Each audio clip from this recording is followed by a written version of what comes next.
Baik, untuk materi hari ini kita akan membahas tentang pertumbuhan dan perkembangan pada anak. Jadi kita mulai dari perkembangan individu. Perkembangan individu itu merupakan pola gerakan atau perubahan yang secara dinamis dimulai dari pembuahan atau konsepsi dan terus berkelanjutan sepanjang siklus kehidupan manusia yang terjadi akibat dari kematangan dan pengalaman. Nah, dalam perkembangan ada dua proses yang bertentangan yang terjadi secara serentak selama kehidupan, yaitu pertumbuhan yang disebut dengan evolusi dan kemunduran yang disebut dengan involusi. Evolusi itu berperan pada awal kehidupan manusia, sedangkan involusi itu berperan pada akhir kehidupan, yaitu perubahan yang bersifat mundur. Sikap terhadap perubahan perkembangan ini dipengaruhi oleh penampilan dan perilaku individu. Jadi dalam perubahan peran dan pengalaman pribadi. Nah, adapun perubahan dalam perkembangan individu merupakan hasil dari proses psikologi, kognitif, dan sosio-emosional yang saling berkaitan. Jadi yang pertama itu proses psikologi meliputi perubahan pada sifat fisik individu yang semakin bertambah usia akan mengarah kepada kematangan. Terus proses kognitif. Nah, proses kognitif ini meliputi perubahan pada pemikiran, inteligensi, dan bahasa individu. Nah, untuk proses sosiologi emosional itu meliputi perubahan pada relasi individu dengan orang lain serta perubahan emosi dan kepribadian yang menyertainya. Dalam penyajian perkembangan individu ini ada dua istilah yang sering muncul. Yang pertama itu perkembangan atau development, dan kedua adalah pertumbuhan atau growth.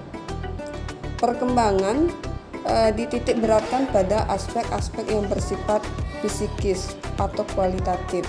Nah, sedangkan pertumbuhan itu dipakai untuk perubahan yang bersifat fisik.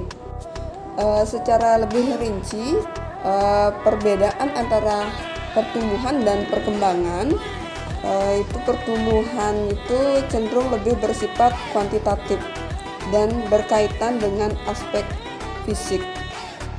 Contohnya ukuran berat, tinggi badan, ukuran dimensi, sel tubuh, umur tulang yang bisa diukur. Sedangkan perkembangan itu cenderung lebih bersifat kualitatif yang berkaitan dengan pematangan fungsi organ individu. Pertumbuhan dapat juga diartikan sebagai proses transmisi dari konstitusi fisik atau keadaan tubuh, keadaan jasmania yang dalam bentuk proses aktif secara berkesinambungan. Nah, pertumbuhan yang terjadi sebagai perubahan individu lebih mengacu dan menekankan pada aspek perubahan fisik ke arah yang lebih maju. Sedangkan hasil dari pertumbuhan adalah bertambahnya berat badan, tinggi badan, tulang dan otot-otot menjadi kuat, lingkar tubuh lebih besar, serta organ tubuh lebih sempurna. Faktor-faktor dasar perkembangan dan pertumbuhan individu. Faktor dasar pertumbuhan, faktor yang mempengaruhi terdiri dari faktor internal dan faktor eksternal. Faktor internal itu faktor genetik atau keturunan, sedangkan faktor eksternal itu adalah pola makan peserta didik, aktivitas yang dilakukan, vitamin ataupun suplemen yang mendukung. Itu dari faktor eksternal. Terus dari faktor dasar perkembangan, faktor yang mempengaruhi terdiri dari faktor internal dan faktor eksternal. Faktor internal adalah faktor keturunan, itu biasanya bakat yang dimiliki dan proses pematangan fungsi kognitif. Sedangkan dari faktor eksternal dari perkembangan itu biasanya dipengaruhi dari lingkungan sekitar dan proses pembelajaran peserta didik itu sendiri. Teori tahap perkembangan. Nah, ini dari Buller, itu dari fase pertama itu umur 0 sampai 15 tahun. Pertumbuhan psikologi progresif anak di rumah hidup berpusat pada kepentingan yang sempit, sekolah, keluarga.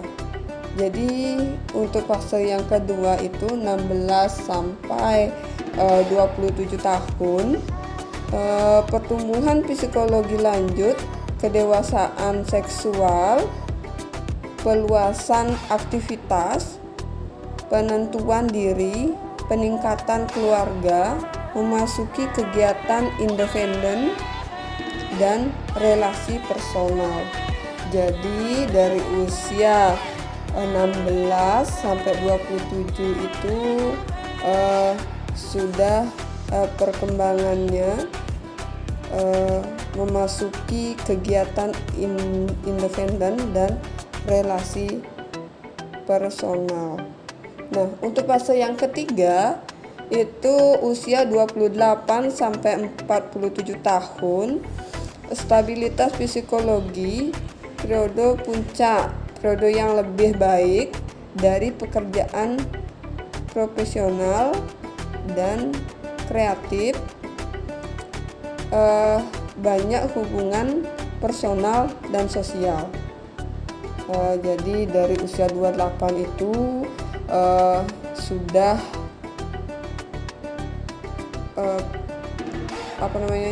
periode yang lebih baik dari usia 6 sampai 27 tahun.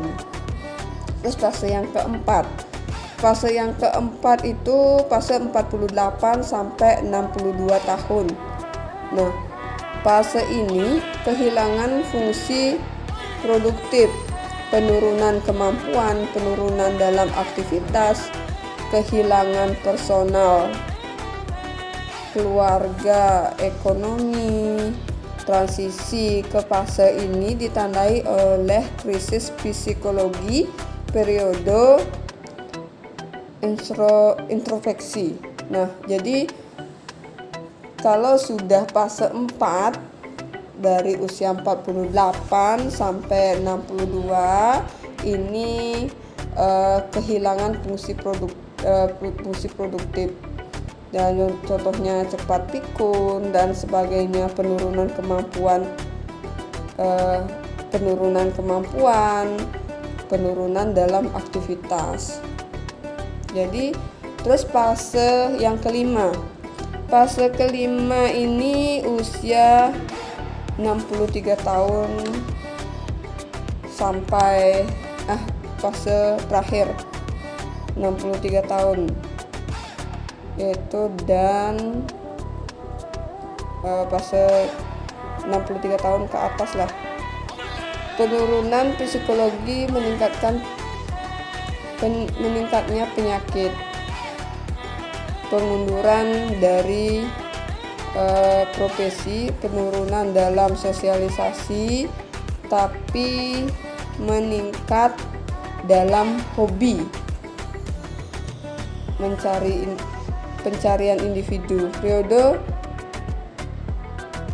retrospeksi, perasaan pemenuhan atau kegagalan.